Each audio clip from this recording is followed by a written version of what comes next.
every morning I rise, I stare at the sun. Akeem I know that Fennel. it is a blessing. So when the evening comes, I lift up my hands to the hills with bless, oh yes. Jamaica with my two hands in the air as far as I, oh, oh, oh, oh, as far as I can, yeah. Always lift up your hands in the air if you know we can. Lift up your hands in the air.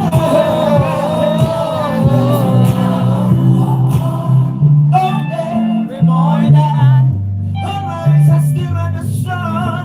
I know that life is a blessing, life is a blessing. Last year, did Ooh, you say Rising yeah. Star winner? Lift up your hands in the air, the Jamaica we bless. Oh yes, with my two hands in the air. Oh, every morning I'm alive, I'm still at the sun. I know that life is a blessing, life is a blessing. Ooh, with my two hands in the air, as far as, with my two hands in the air, as far as I can. Thank you.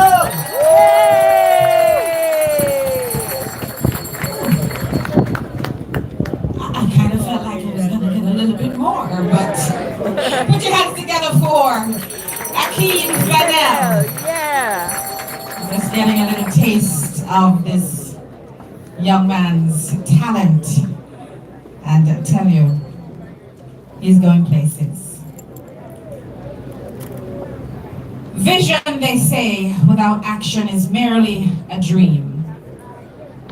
Action without vision just passes time. But vision with action can change the world. Allow me to bring to the lectern at this time, Yeah, lovely voice. Dr. the Most Honorable Andrew Holness, Prime Minister of Jamaica.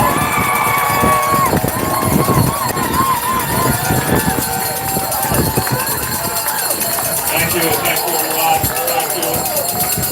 Hi, you're all looking so lovely, and it is indeed my pleasure to be with you this afternoon to launch, break ground, this very important project, the Western Resilience Water Project groundbreaking for Phase 1. Let me begin my presentation to you by reflecting on the many calls that are made to radio stations on a daily basis about ordinary Jamaicans who do not have this most important life-giving commodity of water. And I want them to know that I literally hear almost all of these calls. Yes, he is. I'm very Because tall. I monitor the radios, I monitor the programs, and I listen very carefully to the complaints that are made. And I want every Jamaican that is without water today to know that I know. But more than that, it is not knowledge without concern. I know and I care. And it is more than sympathy or empathy. I am doing something about it.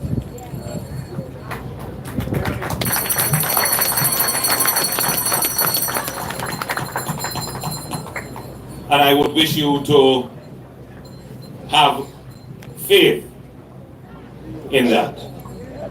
It is difficult after decades of having faith to be asked to continue to have faith. But what is the alternative? The alternative is despair.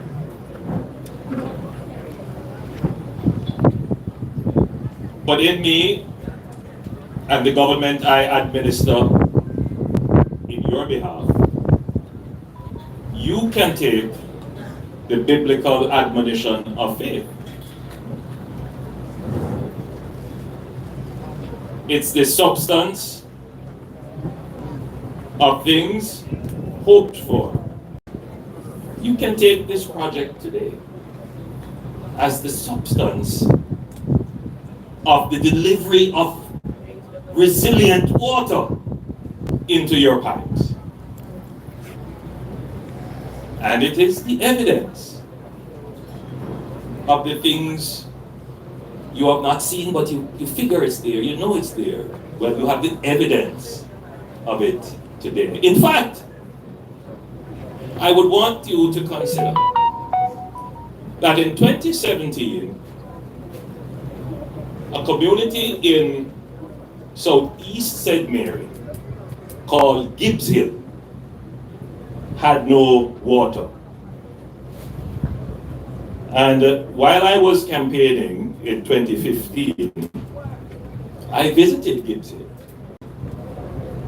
In the same way, I visited another small community in the parish of Clarendon called Rosewell. And they had no water. And they were complaining. And they called the radio stations. And when I became Prime Minister, and having made a commitment, I set about fulfilling it. The people of Rosewell, the people of Gibbs Hill now have water. We put in the investment. Like the billions of dollars of investments we have made right across Jamaica to make communities that previously were without water, they have water now. But those persons no longer call the radio stations.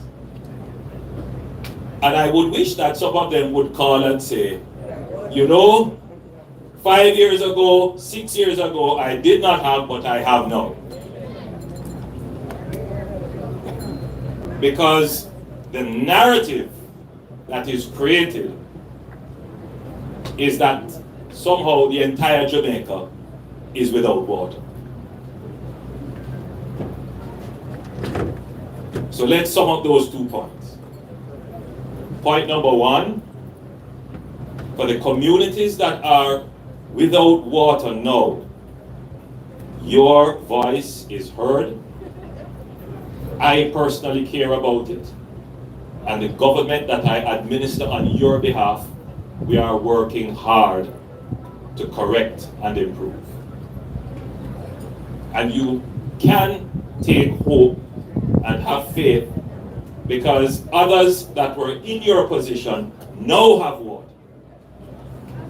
And the government is now active with $425 million of investment, or 67.5 billion Jamaican dollars of investment in the water supply for the western end of the island that is going to, 1, ensure that you have reliable water supply, 2, ensure that the water supply is expanded to those who now don't have, and 3, to ensure that in the event of shocks, whether they be weather shocks or other kinds of shocks, that you will have water.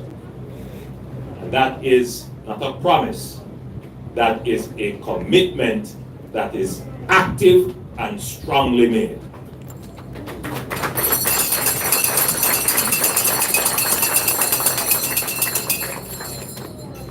And I want to put that commitment in perspective. It's now speaking to those persons who don't have water. The government of Jamaica allocated $45 billion for the Spark program. Recall that the Spark program is split into 2. 20 billion is for the roads that pass your house, the local roads. And under that program, we will probably do about 600 roads. So you see, for this specific project, the extent of the expenditure, this project is $67.5 billion granted over 6 years. The Spark program, one element of it, is $20 billion, which will likely go over 2 to 3 years. And that's for the entire island. So I want you to see how seriously the government takes the water infrastructure. I have to put it in this context because the national narrative sometimes is skewed and is diverted by discussions that may not benefit from the facts of the situation. Now, granted, there will always be persons who choose to believe what they want, and no matter what facts are presented to them, they will be of the same view still. But it is my duty to bring the facts to you for you to choose. Amen.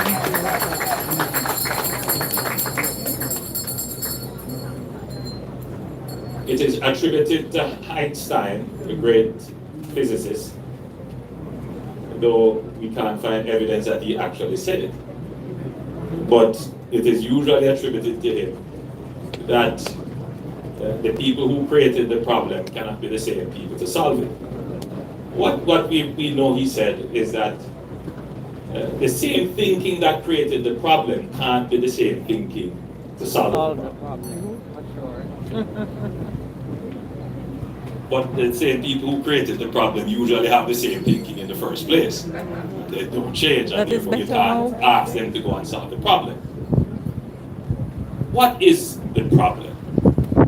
Why a returning resident who lived for many years in the United States would move back to Jamaica in our old district and is of the view You're welcome. that somehow,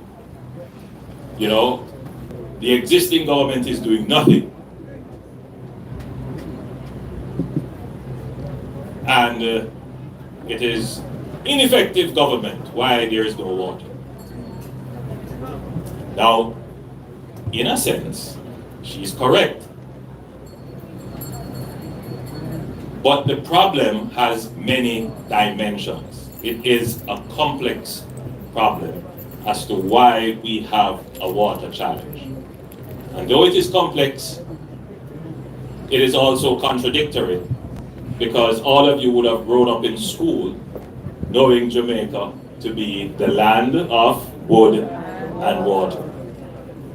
And that adds to the frustration. At the same time that we have rivers and deep wells and all kinds of hydrological features, there are communities that are simply dry and without. At the same time, we get heavy floods. And then in a few weeks, the rivers are dry. Well, historically, we did not settle where we had established water supply. So we are dealing with a historical settlement pattern where population centers are not in proximity to water sources. Thank you now. So that means that there has to be massive investments in bringing water from sources to population centers. We had to do a massive one of this in the 1980s when we brought water in from St. Thomas to feed the population of Kingston. And by the way, that project is what has kept Kingston alive. In the 1990s, we did another project where we brought water in from the Rio Cobre and from the Tullow Springs into Kingston. This project that we're speaking about, again, that's bringing water from all kinds of sources. Martha Brae, White River, to as far as into Negril. So you see that though we are blessed with water, and the water falls freely from the sky, the pipeline has to be purchased. The well has to be dug. The tanks for storage have to be built. Not to mention the pumps and the lovely workers at the NWC that have to be paid. So water is an expensive infrastructure, and it becomes even more expensive because of our history of spatial settlement and our geography. But there is truth in the view that government has been ineffective. Now, in a debate in Parliament on roads, I made the point that this administration is not to be blamed for bad roads or even for lack of water. However, we are responsible. It's a massive distinction.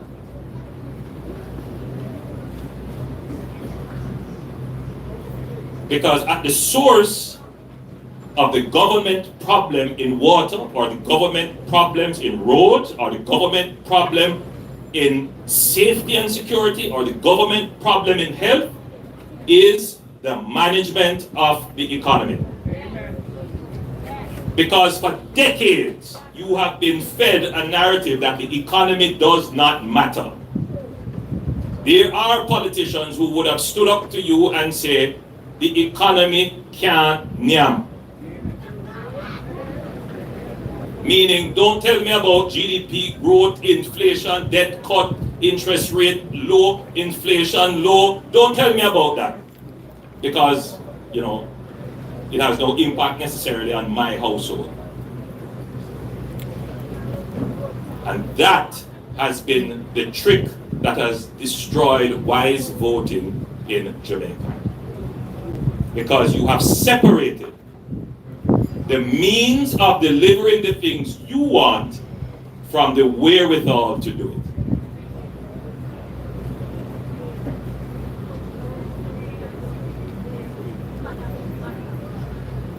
The economy can drink. The economy keep you healthy. The economy keep you safe. The economy provide you road. The economy provide you school. True. And until the Jamaican electorate understands that it is about the economy. True. That's for sure. Guyana No doubt.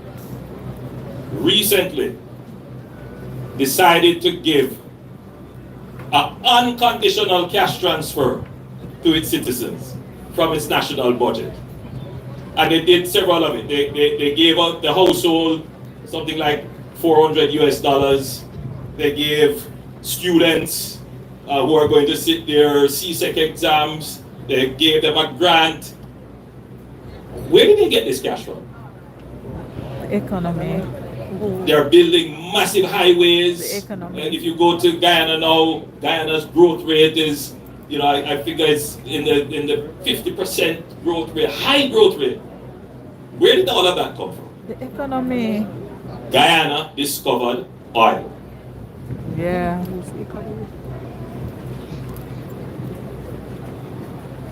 Where are we getting $67.5 billion to spend on this project? Where are we getting $45 billion to spend on Spark? Where are we getting the money to give you $1 billion in the Solidarity program, a give back to 50,000 Jamaicans who did not receive any benefits at all? They are not on PATH or any of the social safety net, and they did not receive the reverse tax credit. Where did that come from?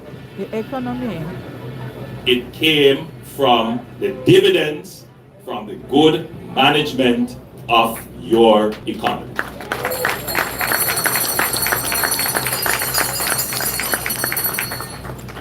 So discovering good management of the economy is the equivalent of discovering oil.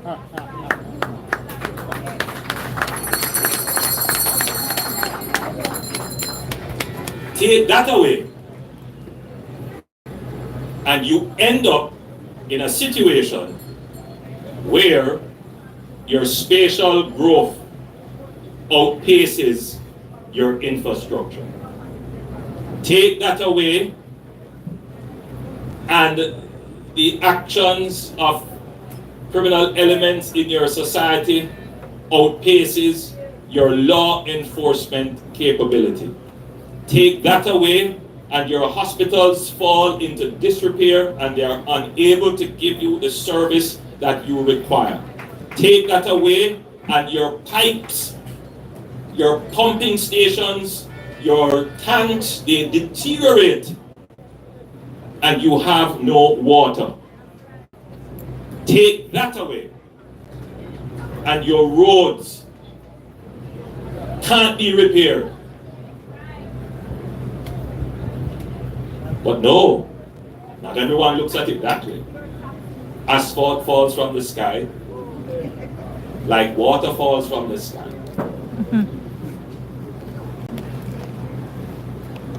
So I make this point to you today, that we are able to gather this large crowd of very proud Jamaicans who are looking with great hopes that their water situation will be solved. That all the other things that they hope for will materialize. Because we have finally addressed the engine of delivery, which is the economy.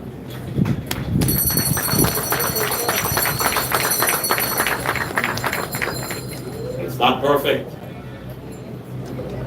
The economy is still in a fragile state. But I want you to think on this word that I'm going to use. And it is in the title of this project, resilience. So, Jamaica was considered in many instances the basket case of the region because of our debt situation. We have moved the debt from 120, 130% of GDP. The debt is now at 68% of GDP. In fact, it might even go down a little bit more. We were once considered the crime capital of the region. We have moved the murder rate from 49 per 100,000 to now, halfway through the year, we are about 25 per 100,000.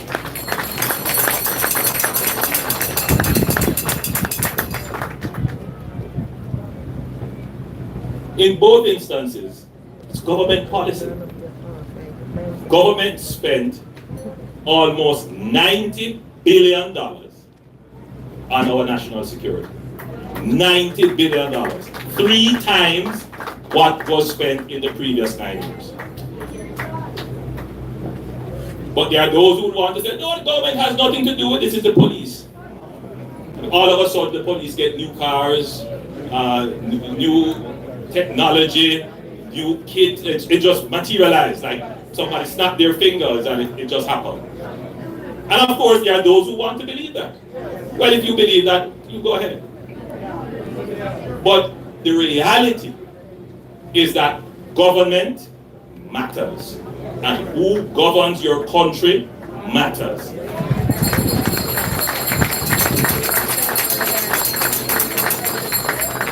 And the platform on which I stand on is a platform that is of the greatest integrity. The greatest integrity is someone who says, this is what we commit to, and does it.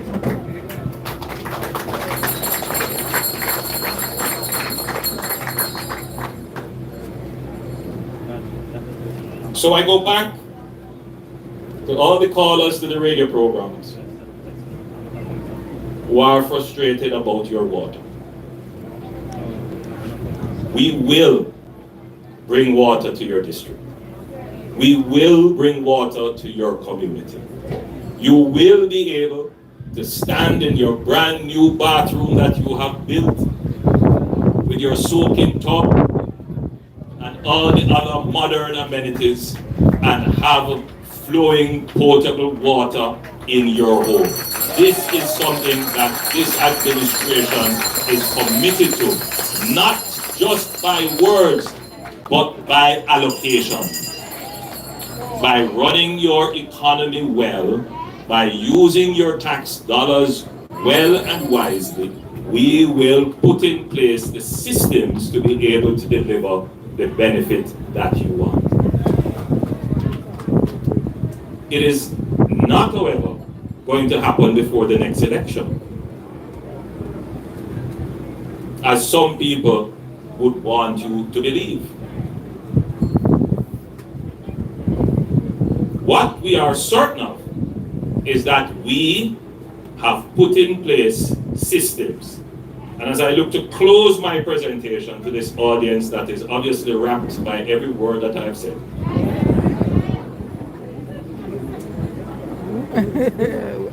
as I close my presentation, I run the Mona Dam most mornings. That infrastructure was built almost 80 years ago. It was built by a colonial grant. And it continues to serve parts of Kingston and St. Anne.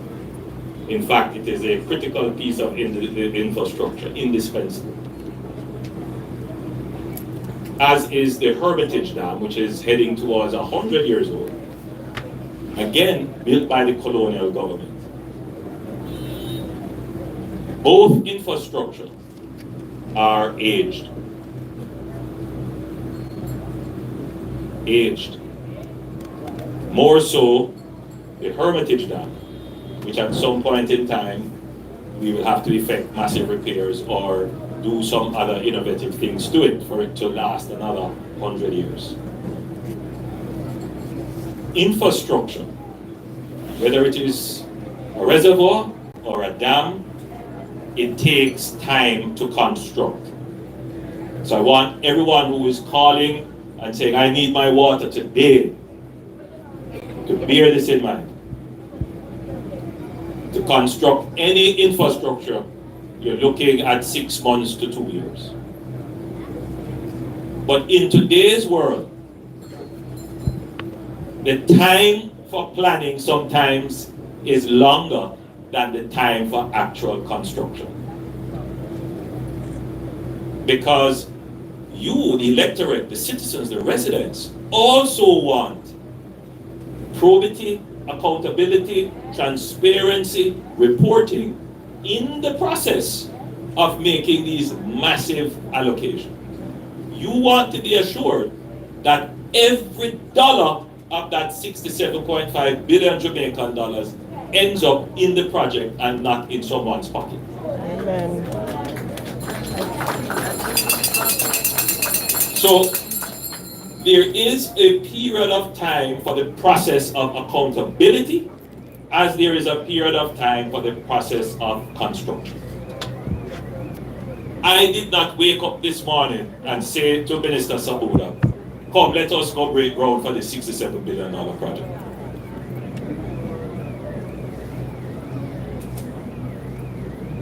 You would have heard when the project was dreamt of, Timothy pointed out that E.G. Hunter, former managing director, thought that we needed a ring around parts of Jamaica to supply water. Then there was a break in a transmission main that took water from St. Catherine into Kingston. And at that point in time, we had to allocate almost $3 billion to repair it. Then there was a break on this line again, which affected all the communities, in particularly those tourism communities. And the cabinet sat down and said, you know what? We need to make this investment. 2 years ago, I announced in Parliament that we're going to do it. And we are now here today to break ground.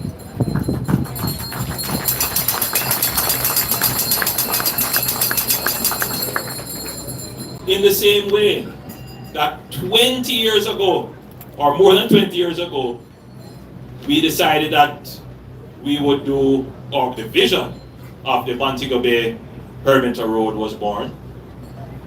But previous governments couldn't do it because they just didn't have the wherewithal, the resources, they didn't manage the economy well.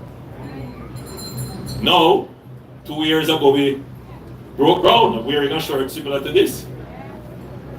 And I can stand here today, 2 years hence, and I'm very pleased to see that they have started asphalting, putting on the final layer on parts of the road. But that's how long it takes. That's how long it takes. So I understand your frustration. I can't come and lie to you and tell you that, you know, you're going to get the election, the water 10 days after the election. Or we're going to come and build 50,000 houses. I can't come and tell you falsehoods. There are processes in place. But what you should take hope in is that the processes are funded, you see evidence of it working, and we continue to manage the engine of the economy that will deliver these projects. So for all the people who are concerned, have faith. The water is coming in a resilient way, meaning that if you have drought, you will still have water. If one main break, we'll be able to divert water to somewhere else. If one pump goes down, you will continue to have water because the system is resilient. That's the idea of what we are doing. That is the Western Water Resilience Project. That is what we're doing. So ladies and gentlemen, you have been a gracious audience. I hope that I have been able to stretch your minds a bit, and who knows, maybe confront some long existing biases, and maybe there is a change of view or a sharpening of views. God bless you, and thank you. True humanity. Thanks for watching, guys. Woo. Thanks for watching.